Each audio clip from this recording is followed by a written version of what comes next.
Welcome to the InStory show. I'm Devorah Spilman, your host, and our theme this season is what does it mean to expand into a new story? And how do you stop hiding your spiritual gifts and dare to be seen for who you really are by saying yes to your soul and telling your story? So today I'm thrilled to welcome Linda Backman. Hi, Linda. Hi, Devorah. It's nice to be here. Thank you so much. And before we dive in, let me read a little bit about you. Featured on Coast to Coast AM and Gaia TV, Dr. Linda Backman is an expert teacher, regression therapist, and licensed psychologist with 47 years of private practice experience, including 30 years of guiding soul regressions. Linda was trained by soul regression pioneer Dr. Michael Newton, and they worked together training other therapists for 3 years. Linda has conducted thousands of past life and between lives soul regressions in person and remotely. And Linda founded the Ravenheart Center and Training Institute in Boulder, Colorado in 1997. Well, we are thrilled to get a taste of your wondrousness here on the InStory show.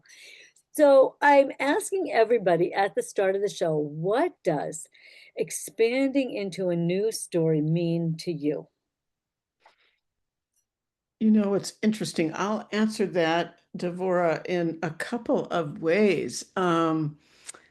Yeah, I'm going to answer it.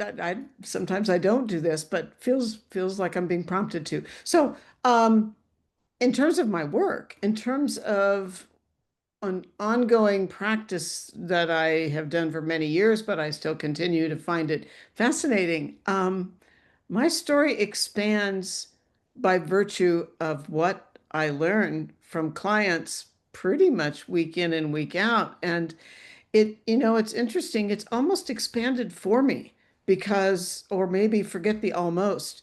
It's expanded for me because I keep learning from client regression details that come forward. I learn new things almost every week, sort of by virtue of guiding regression clients. So, that, and we can get into that in a lot more detail as we chat.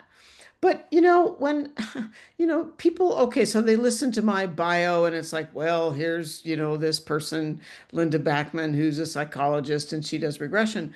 Um, but somehow my guides are telling me to add a personal piece. And so I will. Good. This may or may not surprise you, but without going into a lot of detail, I'm a mother, I'm a grandmother. And I'm a grandmother of kiddos that are 17, age 17, 19, and 20. Honest to goodness, they expand my story. And we have recently been off to visit the two oldest, who are university students at two different wonderful schools of higher education. And I'll be honest, the younger generation, maybe that's why Spirit told me to say this, as you asked me, Devorah. I think we have to pay attention to the younger generation and not just, Linda's grandchildren, but this younger generation that are, a lot of them are unique and skilled and motivated. And I mean, they don't have to be college students, but honest to goodness, they expand my story a lot. So I don't want to just focus on clients, which I certainly can do that, but I think we have to pay attention to the younger generation on our planet. What can you give me one or two examples of what they have said or done or seen, these younger people that have expanded your consciousness, your perspective? I'll just be curious. Yeah, sure. Yeah, absolutely. Well, okay, I'll say this to listeners, because some listeners don't have children, don't have grandchildren, but they surely have younger people in their life. They have neighbors, they have nieces, nephews, et cetera, et cetera. The children have good friends and that sort of thing. I see this younger generation as in some ways, I think they don't worry about things that and of course, I'm talking about two generations younger than I am. They don't worry about certain things that we did. They're more relaxed about certain things. And then their their new ideas, their ways of functioning, their watching the core. Yeah, I mean, I guess this is where it ties in with clients. People fascinate me. So whether they're my clients or they're my grandchildren or other people, it's who it's so funny because I keep getting these downloads, Devorah. I think it has a lot to do with what you do with, people's stories. It's like I watch these younger kiddos. They're not really kiddos when they're 19 and 20 years old, but they have new ideas. They have new ways of seeing the world. Um, and their their story, their personality is like bubbling up and showing itself in ways that I might not have even have expected. So they're fun to watch. Yeah. So, all right. Well, I love that. And I think the fact that we can look both directions for where to learn, like our whole older tribe, we're like blossoming and opening with all kinds of new things that we never thought we were ever going to do. And Yeah. then it's wonderful that you're seeing these young people are also doing the same things. I think Mm. that is interesting to notice this that you can look either direction kind of and see this, I think. Yes, and I wonder, with what you just said, because I agree with what you just said, that no matter what age we are, we have to keep feeling alive. We have to keep finding things that we're passionate about. That's crucial. Um, and I think perhaps part of it is, I'll sound like the sage here with, where I am in my life, is that there's more openness in our culture. I think there's more openness in our certainly in our spiritual progressive culture to allow ourselves to be more than we ever thought we would be. And so I see that, of course, with people, whether they're my age or grandchildren's ages. I see these uh, people at any age feeling, especially with support, with someone saying, that's not a crazy idea. You're not off base. And I see that with clients all the time. So I think we live in more open times, but I also think we live in times where, how can I say it? Where in my opinion, we need to not hold back. We need to not be afraid. Well, my next door neighbor doesn't see the world this way, but I see the world this way. So great, go for it. Yeah. Yeah. And I think one of the things I love about this online world and things like this, interview series is that we can find each other. Mm, I think that's also really significant because when you find your tribe, then you feel like, okay, these people understand me, and mm, it's easier to have more confidence to come out of hiding, as I like to say. mm, mm. So I would love if you could talk a little bit about a couple of maybe turning point stories that have allowed you to sort of take the high road, like follow your soul's calling. I mean, you've been at it for a long time, so I imagine there are multiple layers of turning point moments. But I think our stories really remind each other to not give up. You can get back up, not to, feel like it's impossible, even though you might be in a setting that's saying, no, you can't. So Mm. um, maybe share a couple of stories from your own experience and what's made a difference for you.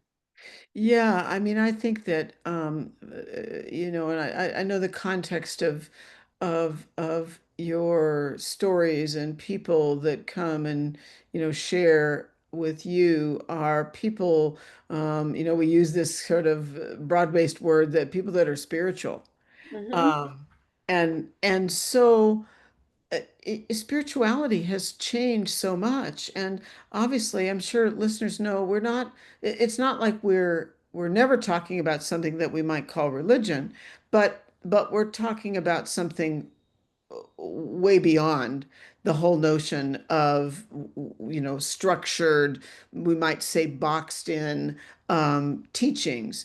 And and so, I mean, I certainly find both in my own life, as well as with clients that I mean, I keep having continual turning points, and those turning points I know are guided, whether it's, that client, that unique client I worked with last Wednesday, so to speak, and that client went into soul level details that honestly, even in 30 plus years of guiding regression, I'd never heard before. And so that just keeps taking me.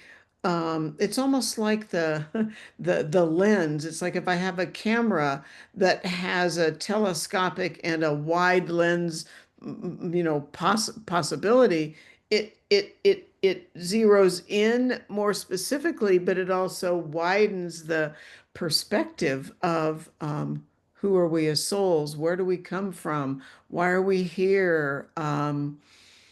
I mean, I'll just say, just to kind of step into it, when I started learning that there are people on the planet that are incarnate, that are obviously incarnate souls, if they're people on the planet, um, that are souls that weren't created. They weren't created to grow and learn in body on Earth.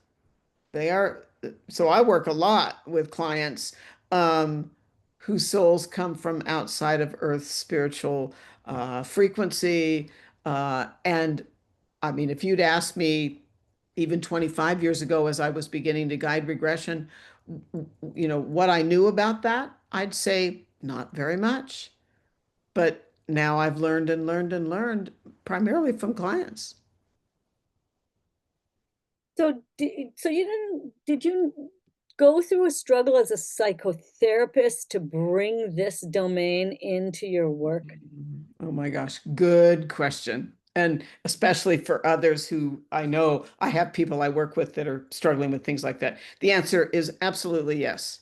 Um, and so, yes, it is back in time for me, at least 20 years, probably more like 25 years, when I started learning how to guide regression, finding But how did regression. that happen? Like, as a psychotherapist, you weren't trained or told you should do past life Ah, regressions. Like, that's not a thing. no, So I like no. to hear how that happened to Okay, you, I'm happy to tell and that story. and then how you didn't run away from it. Like, how did you pursue that? Because my Okay. husband's a therapist. Like, I know the psychological world does not approve.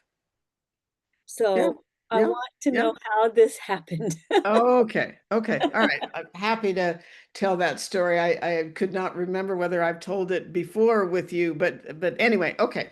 All right. So let me see if I can make it sort of short. In 1993, in the spring of 93, I was a practicing psychologist, general private practice. Oh gosh, I think I'd been in private practice about 12 years at that point. Um, Working with all different kinds of clients. I thought I knew why one of my, I guess I'll call it a specialty, one of my passionate types of clients that are issues I like to deal with.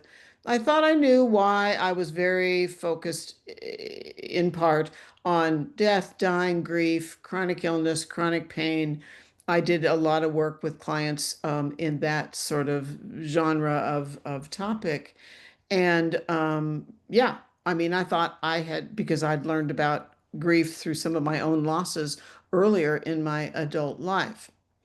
So 93 rolls around. I'm in private practice. I have a colleague. I'm in my middle 40s. I created this practice with a male psychologist, a man who was my colleague, and we had a group of psychologists and psychiatrists. None of us were doing spiritual work. We never talked about anything like that. And in 93, from a human perspective, sadly, my colleague in his early 30s, when I was in my middle 40s, he passed from a type of lung cancer. Ooh. Yeah. And so, from a human standpoint, that was extremely, painful, challenging, shocking, all that. And, but within 2 or 3 days of his passing, I began to have spiritual experiences I'd never had before. Now, back then there wasn't even this, now there's a modern term for this that people are using called STE, spiritually transformative experience is the lingo. That term did not exist back then. So anyway, what happened was, um, I knew he was talking to me from the other side. I had no doubt that intuitively I could sense his presence. I could interpret content of what he was sharing. I'd never experienced that before. And I knew like a little half a fingernail's worth about reincarnation. I didn't know if I believed it, didn't believe it. I didn't even know enough to make up my mind either way. Um, in my mind's eye, in the darkness of my bedroom, in the morning and at night, I believed I began to see scenes of past lives I had shared with my colleague. So, that's where this, you might say, two-pronged response happened. It's like one of the voices inside of me, my own voice, one of my own responses was, "Oh, but Linda, you're a psychologist, you're Dr. Backman, blah, blah, blah."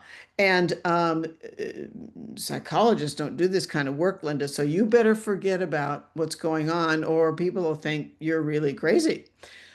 But there was an equally strong, probably actually stronger voice inside of me that said, I'm fascinated. I want to know more about this. How does this work? I mean, today I know that my spiritual guides were giving me an opportunity to come to the fork in the road. And today I know my spiritual guides were wanting me to go down the what you might call the road less traveled. And so that, that's what happened. And just another quick piece, because I think probably listeners will find this useful.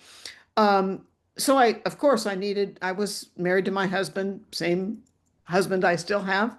And my husband and I have always been very liberal, very progressive. My husband is a retired university professor, and he's not a psychologist. He's has a PhD in political science. So anyway, I said to my husband, I need to tell you what's going on. We were very sad. He knew my colleague. They played golf with each other at times, so he knew my colleague quite well. So I began to explain to my husband what I was experiencing. But then what happened shocked me back then. My husband looked at me calmly as I explained what was going on. So I looked back at him and I said, apparently, with this, I'm sure, weird look on my face, I said, apparently you don't think this is weird, what I'm telling you. And my husband, whose name is Earl, Earl said calmly, he said, no, I'm not shocked. And so I very quickly said, why aren't you shocked? Because I thought you would be. And here's what my husband said. He said, I think I repressed something that happened to me as a child. So I said, what do you mean? My husband said, yeah, now I remember. My husband and I are the same age, so he was in his middle 40s. He said, yeah, when I was about 10 years old, um, I'd go outside. Earl grew up in the country. He said I'd go outside when I could be by myself. I'd lay on my back and watch the clouds move in the sky. And Earl said, now I remember in 93. Now I remember that I started realizing details of my past lives when I was about 10 years old. And so Earl just calmly said, look, if you want to follow this interest and see where it takes you, go for it. Well, that was incredible permission for me to have the support of my spouse. Right, that's beautiful. What a Yeah, wonderful, I love that story. And I yeah, think it's so important to be able to figure out, how do I take this other fork in the road when you feel called to it? And sometimes it takes some people a little bit while longer and has to press harder upon them. yeah. And so, okay, do you want to fast forward us to like a next step that was significant for you? Like, you started to learn, I assume, at that point, and you studied and all of that. Um, but did you have to hide? your interest professionally? Like, how did you Good. deal with that? Well, did I have to hide or did I choose to hide? That's an interesting question.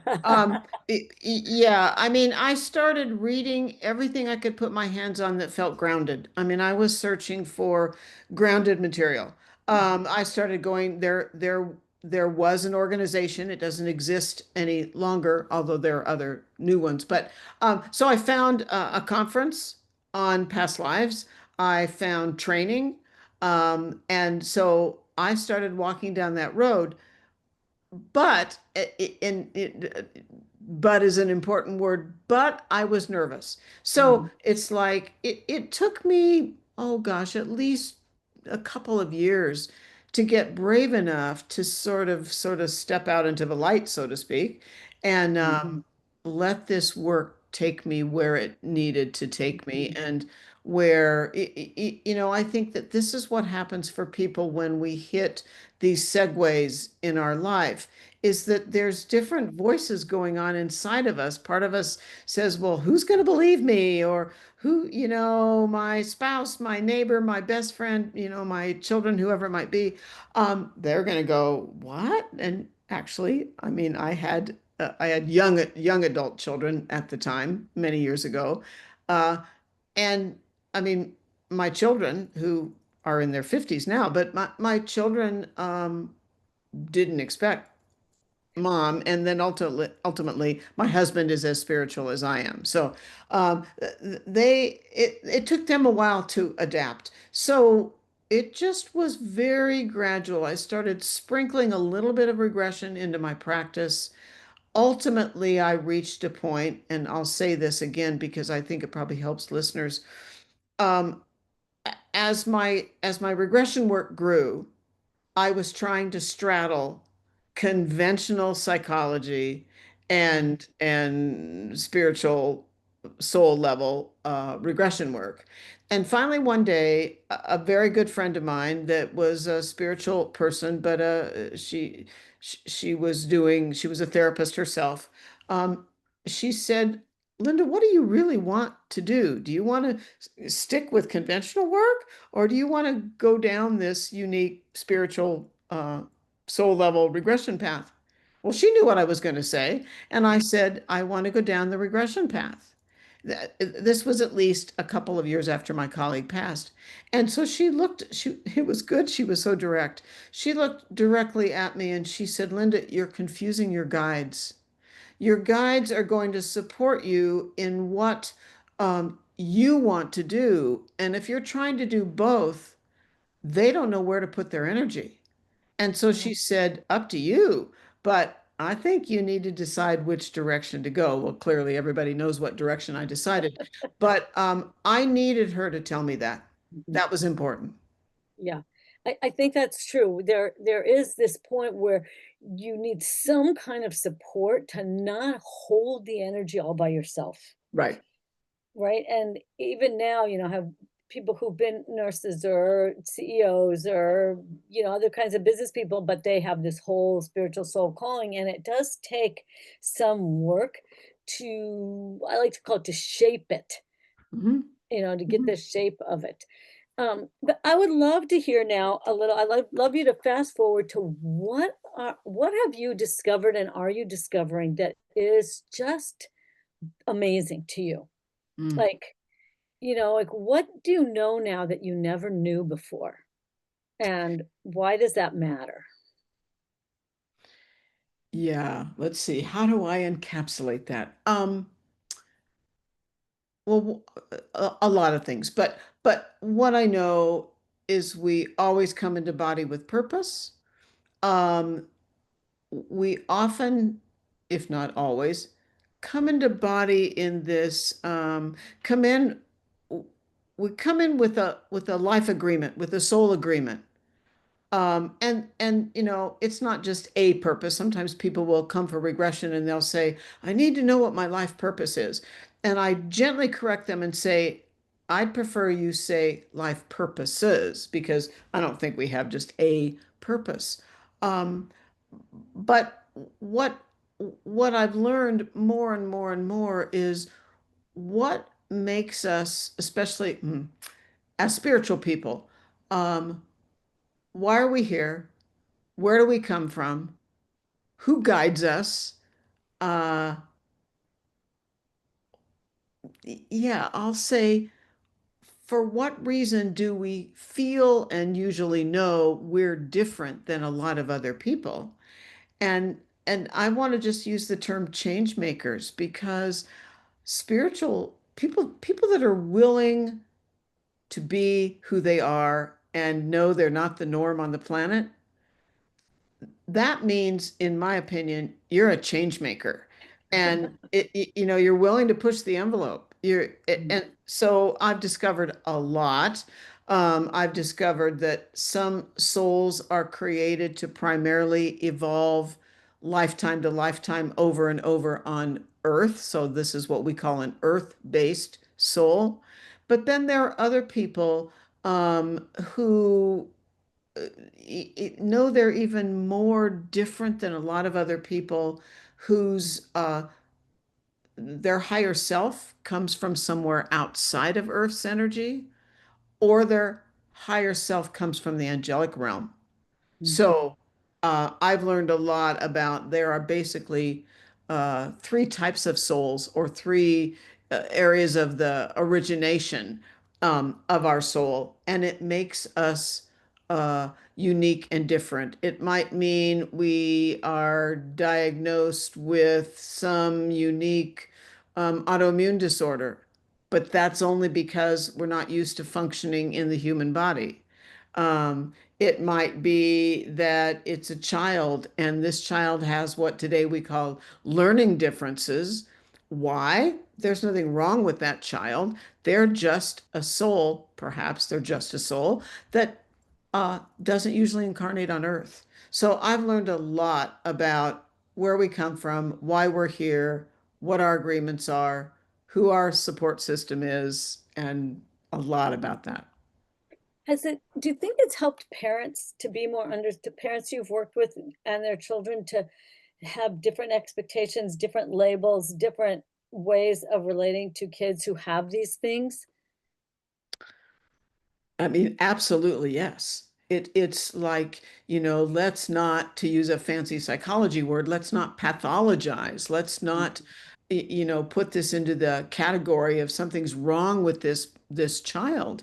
Um, because we see this is not always children, but frequently it's children where they have some skill that's just off the chart. It could be artistic, it could be science, technology, music. I mean, or it could just be a personality trait of being accepting and open and loving and non-judgmental. And yet, these sometimes are children with sometimes they're diagnosed on the autistic spectrum. Mhm. Sometimes they have a lot of digestive disorders. It's simply because they haven't been on Earth many times. And do these past life regressions and things you do help those souls do better, like handle being in the physical world better? Like, how does it help? How do regressions help people? It helps because it explains the regression content explains and normalizes who they are. Like, there's nothing wrong with you. You're not, weird. Yeah, you're not damaged or anything like that.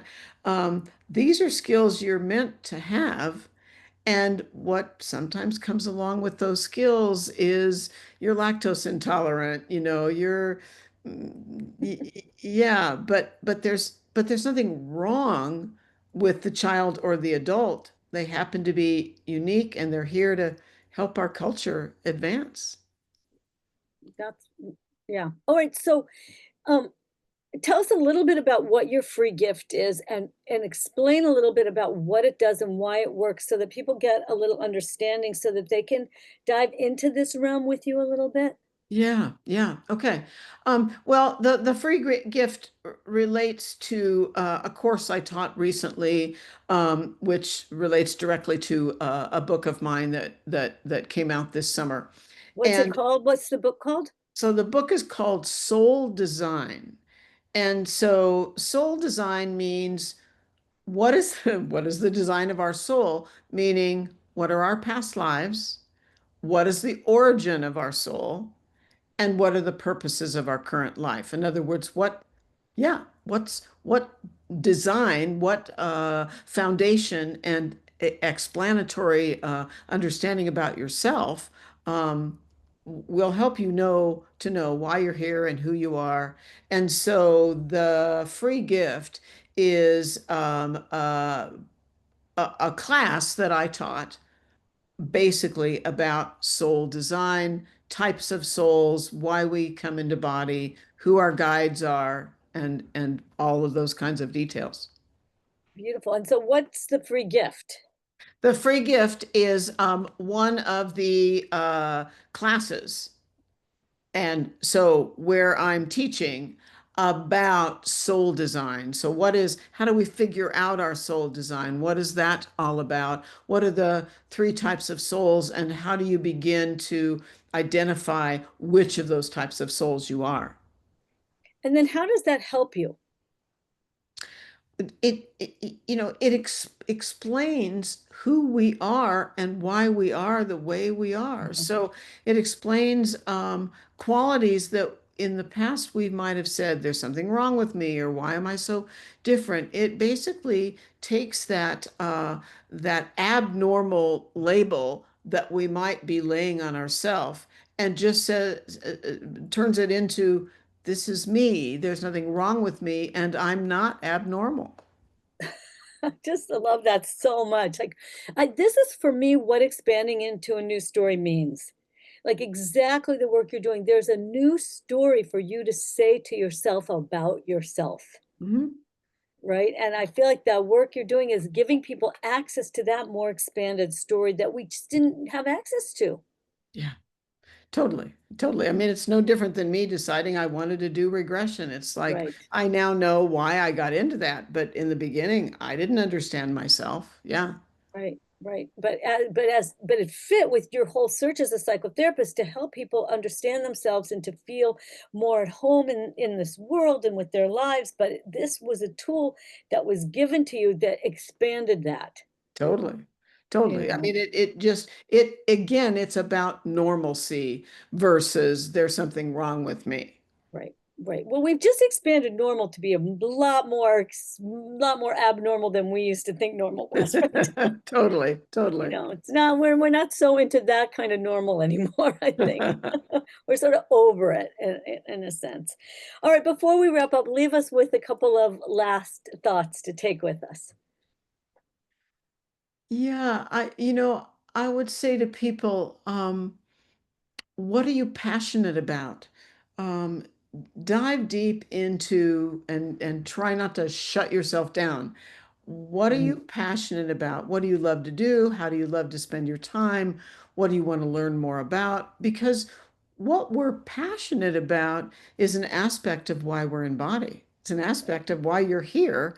And so don't minimize yourself. Let your passions be what they are and live based on sort of what I often say what juices you, what really feeds you that you love to do, to learn, to study. Yeah.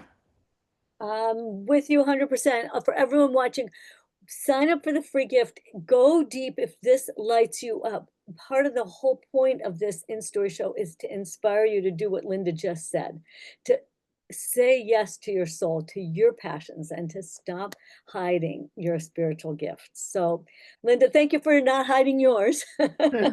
Thank you very much. Thank you for having me. A pleasure. And as I always say in farewell, everybody, remember, go out in the world, share your story, live your purpose, and be a blessing. Bye, folks.